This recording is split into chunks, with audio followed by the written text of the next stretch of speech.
Salut tout le monde, bienvenue dans mon analyse personnelle du Quintet Plus du jour. Aujourd'hui, on s'attaque au décryptage stratégique du prix Dejanira. L'idée, c'est vraiment de prendre toutes ces données de course et de les transformer en une synthèse ultra claire. On va décortiquer les forces en présence pour y voir beaucoup plus net.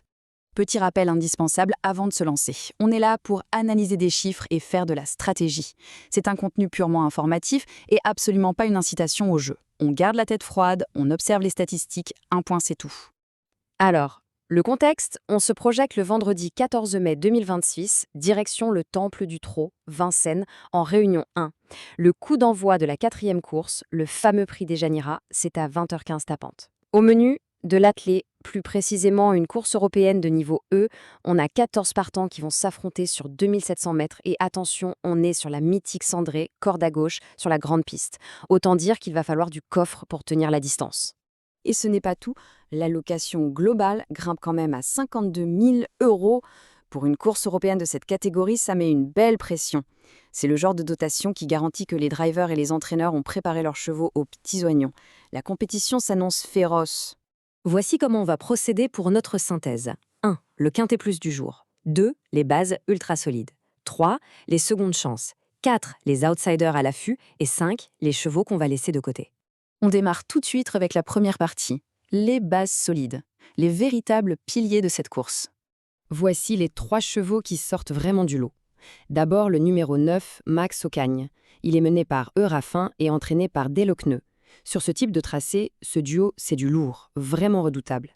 Ensuite, impossible de faire l'impasse sur le numéro 6, Odana Vritaut, avec Paul F. Ploquin au sulky sous l'entraînement de Debrouwer. Une mécanique bien huilée.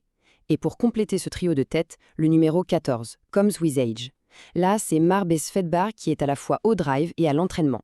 Ce trio, le 9, le 6 et le 14, on enchaîne avec la deuxième partie, les secondes chances, ceux qui ont un énorme potentiel.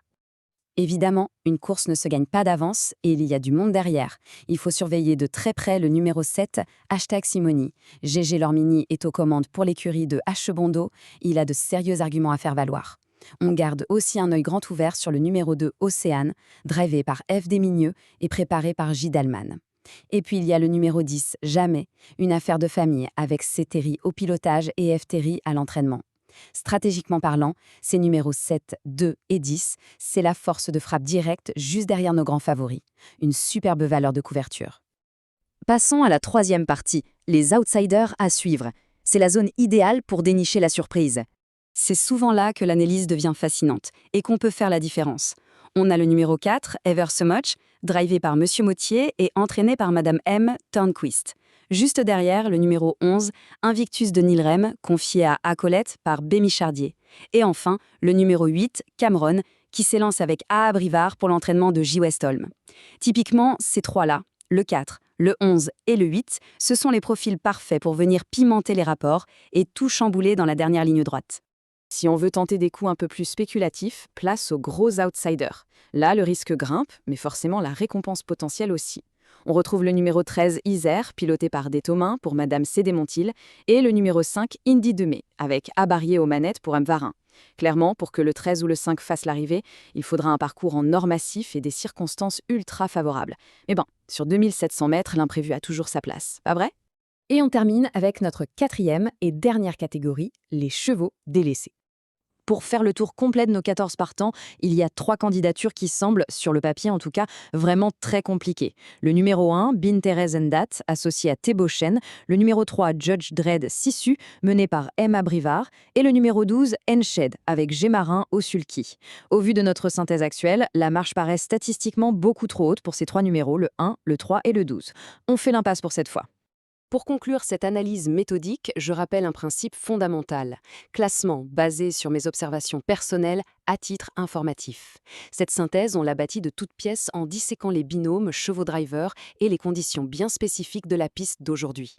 Voilà, toutes les pièces du puzzle sont sur la table. Alors après avoir passé tout ça au crible, quel est le favori pour ce Quintet Plus? Lequel de ses compétiteurs va vraiment réussir à dompter cette redoutable piste de Vincennes? C'est le moment de se forger une opinion solide avec ces données en main. Merci d'avoir suivi ce décryptage stratégique et à très vite pour une nouvelle analyse sur les pistes.